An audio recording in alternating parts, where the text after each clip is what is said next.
어제 중국 증시 보신 분들 중국 양회에 대한 기대감이 이 글로벌 시장의 이슈 영향도 있었지만 양회에 대한 기대감이 가장 컸다라고 보셨을 겁니다. 오늘입니다. 중국 양회가 시작이 되는 날인데요. 이번 양회에서는 어떤 안건들이 이야기가 될지 미리 좀 만나보는 시간입니다. 이슈 돋보기 이종근 시사평론가 나오셨습니다. 안녕하세요. 네, 안녕하십니까. 네, 어서 오세요. 네. 자, 오늘부터 중국 양회가 시작인데 네네. 항상 보면은 시장 그리고 뭐 중국뿐만 아니라 글로벌 시장도 항상 이 양회를 주목을 합니다. 그렇습니다. 왜 그럴까요? 네, 매년 3월 초에 열리는 양회, 정협, 그러니까 정치 협상회의하고 전국 인민대표자 회의, 전인대 이 두 가지가 중국의 앞으로의 그러니까 1년간의 경제정책, 금융정책, 외교정책, 국방정책을 아울러서 발표하는 그러니까 의결하고 발표하는 그런 기구거든요. 그렇기 때문에 G2, 그 세계 경제 규모가 2위인 중국이 1년간 어떻게 할 것이냐라는 정책에 따라서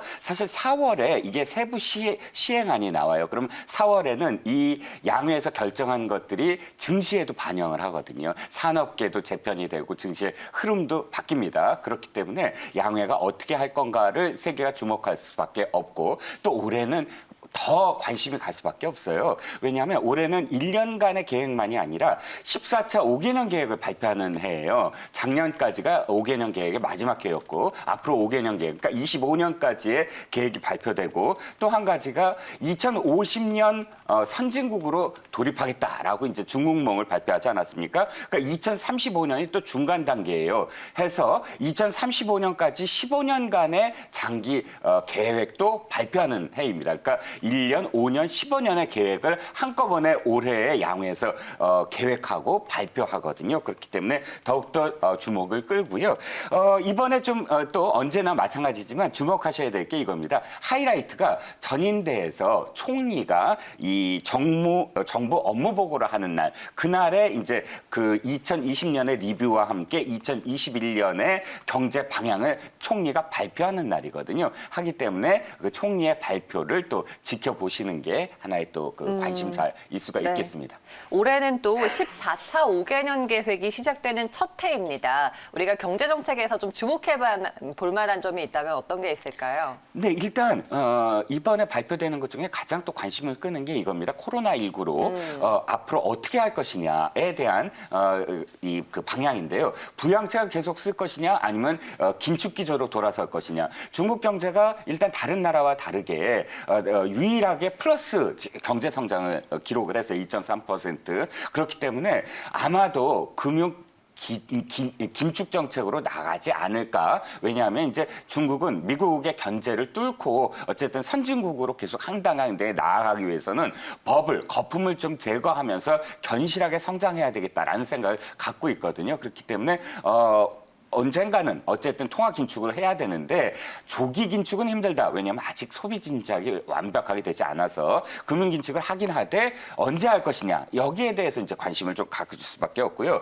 가장 중요한 건 또 쌍순환입니다. 지금 중국이 미국의 어떤 정말 경제 전쟁 속에서 스스로 살아나가기 위해서는 이제는 내수다. 그러니까 수출 위주의 어떤 이 경제를 했다면 내수를 끌어올리기 위해서 그러니까 국내 순환, 외국 순환 이 두 가지를 함께 해야 된다라는 정책적인 어떤 변화를 좀 꾀하고 있거든요. 그렇기 때문에 중국이 내수를 살리기 위해서 어떤 정책을 펼 것이냐에 또 관심을 모을 수밖에 없습니다. 네.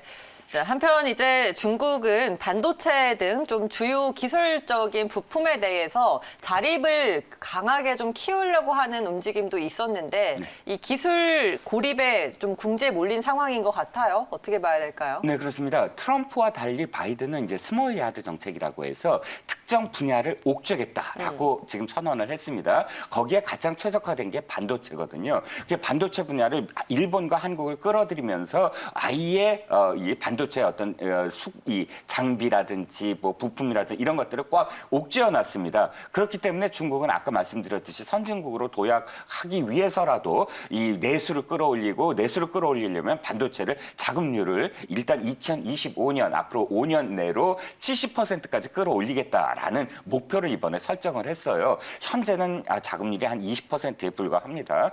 그래서 자그마치 뭐 어마어마한 돈을 이제 투자를 합니다. 지금 뭐 전체적으로는 예산이 뭐 4,300조를 투자를 하겠다는데 그 중에서 특히나 이제 AI라든지 5G라든지 7개 중점 분야에 1,500조를 투입하겠다라고 지금 발표를 한 상태입니다. 그래서 어떤 방향으로 갈지도 좀 봐야 되고요. 현재는 이제 일단 미국 제재에 맞서서 중고 장비, 반도체 장비를 대량 매입하고 있고 그걸 기반으로 해서 어쨌든 5년 이내에 자금률을 높이겠다라는 지금 계획을 세워놓고 있습니다. 자, 시진핑 주석이 임기 말인데 장기 집권 여부에도 관심이 쏠리고 있습니다. 가능성이 어느 정도 됩니까?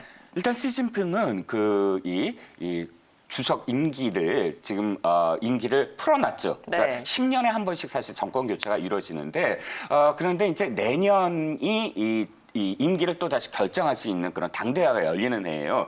그 전에 가시적인 어떤 성과를 내야 되는데 시진핑의 계획은 사실 중장기 계획은 이겁니다. 2025년에 그 중국 GDP를 미국의 90%를 달성하고 2030년에 추월하겠다. 그래서 2035년까지 1인당 GDP를 현재 2배 달성하겠다라는 목표를 세워놓고 올해 어쨌든 굉장히 큰 어떤 가시적인 성과를 보여야 된다라는 그걸 기반으로 해서 사실 올해가 공산당 창당 100주년이거든요. 그 기념식도 열려야 되고 그때 그 기념식 때 군사적으로도 굉장히 큰 어떤 퍼레이드를 할 겁니다. 그래서 군사적으로도 강국임을 보여야 되고 그때까지는 사실 빈곤 퇴치라든지 이런 데 있어서의 어떤 목표치를 보여줄 수 있는 그러니까 당 창당 100주년에 맞추어서 보일 수 있는 그런 기반을 올해 마련하겠고요. 그리고 내년에 또 베이징 올림픽이거든요. 네. 아베 총리가 도쿄 올림픽을 통해서 사실은 장기 집권을 또 꿈꿨었어요. 물론 그게 꿈이 이제 좌절됐지만 시진핑 역시 마찬가지입니다. 베이징 동계 올림픽을 어떻게 할 것이냐가 또 내년 당대회에서 장기 집권의 어떤 기반의 하나의 어떤 초석이 될 수가 있다고 보여집니다. 네네. 자, 올해 그러면 중국의 경제 성장률 목표치는 어떻게 전망이 되나요? 일단 아까 말씀드렸지만 2.3%의 플러스를 작년에 기록을 했죠. 그래 올해는 이 중국 기관이나 혹은 세계의 어떤 기관들이 전부 다 약 한 8% 정도로 지금 예상을 하고 있습니다. 본토 내에 31개 성시 자치구는 이미 목표치를 발표를 했어요. 그래서 약 평균 7%대인데 그런데 중요한 건 몇 퍼센트냐가 중요한 게 아니라 이거를 발표할 거냐 안 할 거냐. 입니다. 작년에도 사실 발표를 하지 않았어요. 물론 작년에는 불확실하다. 그러니까 네. 코로나19 때문에 불확실하다. 그리고 올해도 그런 이유로 발표를 안 할 것 같다라는 전망인데 그 이유 말고도 사실 이것을 발표함으로써 미국이 견제할 수 있는 어떤 기본적인 틀거리가 되거든요. 그래서 올해도 발표를 하지 않을 것이다라는 예상입니다. 네네. 자, 그러면 마지막으로 이번 양회에서 평론가님이 생각하시는 이거는 좀 눈여겨보자라는 관전 포인트가 있다면 어떤 게 있을까요? 네, 일단 양해가 벌어지기 전에 기획 건의안이라고 해서 건의안이 이제 그 발표가 됩니다. 그 건의안을 살펴봤더니 경제 성장이라는 말은 한 번밖에 안 나오는데 안전이라는 말이 22번이나 나와요. 그러니까 불확실한 상황 속에서 미국과의 어떤 견제 또는 경제 전쟁이 계속되니까 거기에 우리가 대비하자. 그래서 실제로 9개 분야의 안전을 강조하면서 영토 안전, 식량 안전, 경제 안전, 뭐 또 이런 안전과 관련된 키워드들을 많이 좀 발표를 합니다. 우리가 아까도 말씀드렸지만 내수위주의 경제 구도 또 안전이라는 키워드 이 두 가지가 우리한테는 또 기회이자 또 도전이 될 수 있을 것 같거든요. 중국이 이렇게 리스크 관리를 하면서 또 경제 그리드 그러니까 뭐 녹색 성장이라든지 이런 부분을 강조하면서 우리한테 필요한 어떤 또 우리가 도움을 줄 수 있는 그런 산업적인 측면이 무엇이 있을까라고 눈여겨보는 것도 투자의 하나의 어떤 관건이 아닐까 싶습니다. 네, 알겠습니다. 자, 오늘부터 개막되는 중국 양회, 우리 시장에는 어떤 영향을 미칠지 함께 지켜보시죠. 오늘 평론가님 말씀 여기까지 듣겠습니다. 고맙습니다. 감사합니다.